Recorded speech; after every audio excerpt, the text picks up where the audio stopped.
আলোচনার হটস্পটে আমি এই মুহূর্তে একেবারে রায়গঞ্জ শহরের বুক চিরে চলে গিয়েছে রেল লাইন। একদিকে চলে যাচ্ছে বারসই, বিহারের বারসই, যেখান থেকে বহু দূরপাল্লা ট্রেন ছাড়ে। অন্যদিকে রাধিকাপুর, একেবারে রায়গঞ্জ শহরের বুক চিরে যে ট্রেন।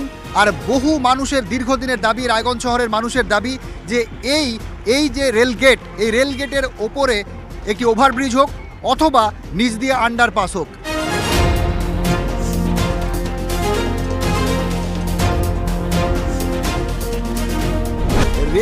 রেল লাইনের ওপর আন্ডারপাস অথবা ওভারব্রিজ, তাদের দাবি কি পূরণ হবে এবার? দাদা কি মনে করছেন? এবং আপনারা দীর্ঘদিন ধরে দাবি জানিয়েছেন যে এই রেল লাইনের ওপর শহরকে সচল রাখতে হয় আন্ডারপাস না হলে ওভারব্রিজ, কি চাইছেন আপনারা? আমাদের একটাই দাবি কি এখানকার যদি আন্ডারপাস হয় কিংবা ওভারব্রিজ হয় তাহলে পরে এখানকার জনতা যে পাবলিক ওদের খুবই সুবিধা হবে। কেন সব সময় দেখা যায় এখানে জাম লেগে থাকে, কোনো মা বোনেরা অ্যাম্বুলেন্সে যায় তারাও আটকে যায়,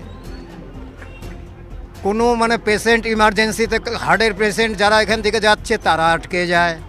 তো এইটা হলেও পরে সব থেকে ভালো হবে। আমার তো দাবি এইটাই কি ইয়া তো আন্ডারপাস করুক ইয়া তো ওভারব্রিজ করুক, তাকে জনতার যেন ভালো হয়। প্রার্থীরা তো প্রচারে আসছেন, শহর জুড়ে প্রচার চলছে, তাদের কাছে কি দাবি করবেন? আমাদের দাবি এইটাই থাকবে যে রায়গঞ্জের উন্নতি চাই। বহু বছর ধরে দেখছি রায়গঞ্জের উন্নতি কিছুই হয়নি। ওভারব্রিজটা হোক, ফ্লাইওভারটা হোক। এখন যে আসবে, এখন কে কী করবে, উনি যে ক্ষমতা আসবে এখন উনি করতে পারবে কিনা সেটা দেখা। প্রার্থীরা তো প্রতিশ্রুতি দিচ্ছেন বিভিন্ন সময়, এই ফ্লাইওভার হচ্ছে না কেন? সবাই তো প্রতিশ্রুতি দিয়েই তো বন্ধ হয়ে যাচ্ছে, আর কাজ তো হচ্ছে না, কাজের কাজ কিছুই হচ্ছে না। এত যানজটের কারণ কি মনে হচ্ছে রায়গঞ্জ শহরে? যানজটের কারণ যানবাহন আছে বেশি, লোক সংখ্যা বেশি হয়ে গেছে, টোটো বেশি হয়ে গেছে।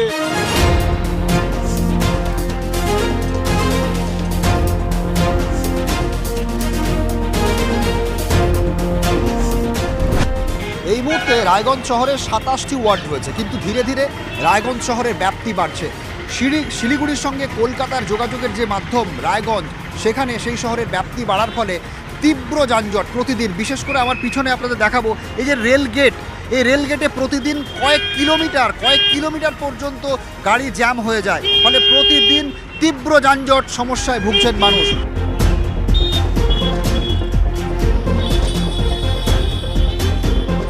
এই যে আন্ডারপাসের দাবি বা উড়ালপুলের দাবি নির্বাচনে কতটা প্রভাব ফেলবে তা তো সময় বলবে, কিন্তু রায়গঞ্জবাসীর কি দাবি সেটা একবার জেনে নি চলুন। দাদা, রায়গঞ্জবাসীর দীর্ঘদিনের দাবি যে এই যে রেল লাইন গিয়েছে শহরের মাঝখান দিয়ে বলা যায়, কি দাবি করছেন এখানে? শুনুন, আমাদের এখানে রায়গঞ্জের উপর দিয়ে যে বুক চিরে গিয়েছে রেল লাইনটা, দীর্ঘ শতাব্দী প্রাচীন একটা রেল লাইন, কিন্তু এই রেল লাইনের যানজটের কথা যদি আপনি বলেন তাহলে আমাকে বলতে হবে সবার আগে এর জন্য যদি দায়ী হয়ে থাকে তো মূল দায়ী হচ্ছে এর জন্য পুরোনো দিনের কথা বলতে গেলে সেটা হচ্ছে কংগ্রেস। তার কারণটা হচ্ছে এখানে যে দীর্ঘদিন এখানটাতে আমরা দেখেছি যে এক সময় আমাদের এখানকার বিখ্যাত সাংসদ ছিল, তার কথা আমি আর বলছি না, কিন্তু পরবর্তীতে আমরা দেখেছি যে নগর উন্নয়ন কেন্দ্রীয় প্রতিমন্ত্রী ছিলেন দীপা দাস মুন্সি, তখনই সেই টাইমেই অধীর চৌধুরী ছিলেন রেলওয়ে মন্ত্রী, এবং ঠিক সেই টাইমেই পৌরসভা ছিল কংগ্রেসের হাতে। তাহলে যদি এই তিনজনের যদি উদ্যোগ তারা নিতেন তাহলে পরে মনে হয় আজকে রায়গঞ্জের এই যানজটের মুখে আমাদেরকে পড়তে হতো না। এটা হচ্ছে বিগত দিনের কথা। সেই সময় কংগ্রেস যদি একটু উদ্যোগ নিত তাহলে পরে আমার মনে হয় এই যানজট থেকে আমরা মুক্তি পেয়ে যেতাম।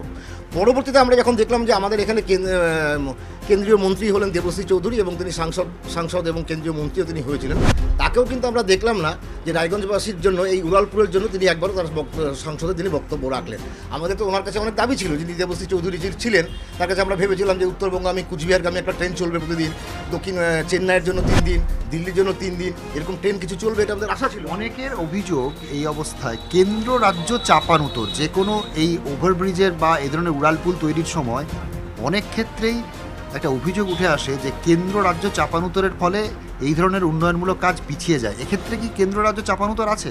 এই ক্ষেত্রে কেন্দ্রীয় রাজ্যের উপর নেই। ব্যাপারটা হচ্ছে যে আজকে যিনি সাংসদ আমাদের ছিলেন দেবশ্রী চৌধুরী, তাকে তো একবারও দেখলাম না যে এখানকার রেলওয়ে এখানে যদি একটা কোনো ফ্লাইওভার হবে তাহলে পরে রাজ্য কী করবে? রাজ্য তো কোনো জায়গাটা খালি অ্যালটমেন্ট করতে পারে, কিন্তু ফান্ডিংটা তো রেলওয়ে ডিপার্টমেন্টকে করতে হবে। রেলওয়ে ডিপার্টমেন্ট করবে কখন? যেখানকার লোকাল সাংসদ যখন সেখানে দাবি রাখবেন, সেই সাংসদ তো সেই দাবিটা কখনো রেখেছে বলে রায়গঞ্জবাসী জানে না, রায়গঞ্জ লোকসভাবাসী কোনোদিন দেখতে পায়নি।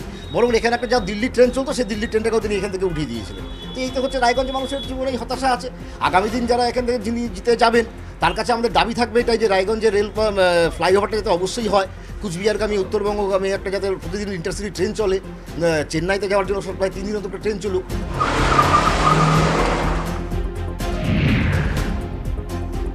রায়গঞ্জ শহরের গুরুত্বপূর্ণ একটি রেল লাইন, যেটি রায়গঞ্জ শহরকে কার্যত দুভাগে ভাগ করে দিয়েছে বলা যায়।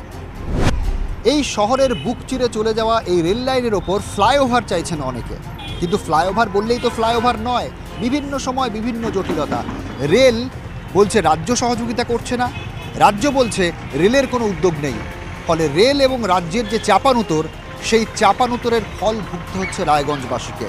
রায়গঞ্জবাসী চান সমঝোতার মাধ্যমে কয়েকদিনের মধ্যে দ্রুত তাদের যে যন্ত্রণা, সেই যন্ত্রণা মুক্তির অবসান হোক।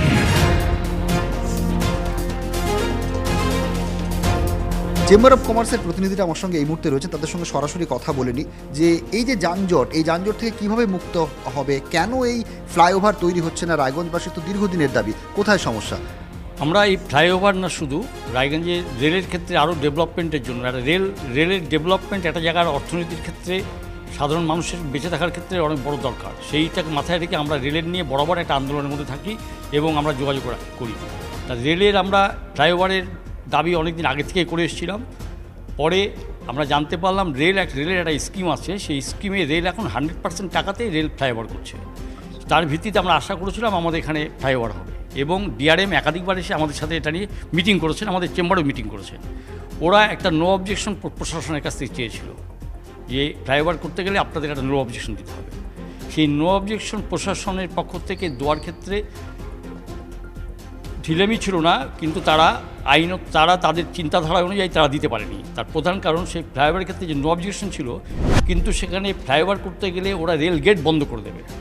রেল গেট বন্ধ করে দিলে আন্ডারপাস, দুটো কম করে আন্ডারপাস দরকার আমাদের রায়গঞ্জ শহরের যে অবস্থান সেই হিসাবে। আন্ডারপাসের স্বীকৃতি না দিয়ে এরা কখনোই সেই নো অবজেকশন দিতে পারেনি, যার জন্য এটা বন্ধ হয়ে গেছে।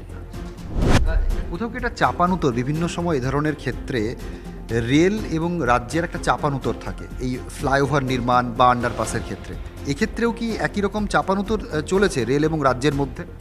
কিছুটা তো থাকতেই পারে সেটা, কারণ আমরা একটা জিনিস বাস্তবে দেখেছি, আমাদের এখানে এনএইচের ক্ষেত্রে আমাদের এখানে যে বাইপাসটা নির্মাণ হলো, সবচেয়ে বেশি ভুগেছে উত্তর দিনাজপুর, এবং গোটা রাজ্যের লোক জানে ডালখোলা গেটকে কেন্দ্র করে। সেখানে রাজ্য সরকার পূর্ণ সহযোগিতা না করলে এই বাইপাসটা আমাদের নির্মাণ হতো না। রাজ্য সরকার প্রশাসনকে নিয়ে আমাদের দাবি মুখ্যমন্ত্রীর কাছে আমরা একাধিকবার দাবি করেছি, সেই অনুযায়ী দাবিকে মাথায় রেখে প্রশাসন, রাজ্য প্রশাসন, জেলা প্রশাসন, জনপ্রতিনিধিরা চরমভাবে পরিশ্রম করাতেই আমাদের এই বাইপাসটা আমরা খুব সহজে পেয়েছি। কারণ যেটা 30 বছর আগে হওয়া উচিত ছিল, সেটা 30 বছর পরে পেতে গিয়ে অনেক রকম ভাইরাস যুক্ত হয়ে গেছিলো, যেগুলোকে সলভ করে হয়েছে। সুতরাং সেখানে সেই সহযোগিতার মানসিকতা ঠিক না থাকলে এক জায়গায় ডেভেলপমেন্ট যেটা হয় না, সেই জায়গাটা আমরা কিছুটা হলেও তার। আপনি কি আশাবাদী লোকসভা নির্বাচনের পরবর্তী ক্ষেত্রে এই ফ্লাইওভার নির্মাণ হবে? না, 100বার আমরা আশাবাদী, কারণ আমরা এনএইচের আন্দোলন করতে গিয়ে দীর্ঘদিন, আমরা 2005 সাল থেকে এনএইচ নিয়ে আন্দোলন করে এসেছি, সেই আন্দোলনের ফল আমরা এখন পেয়েছি।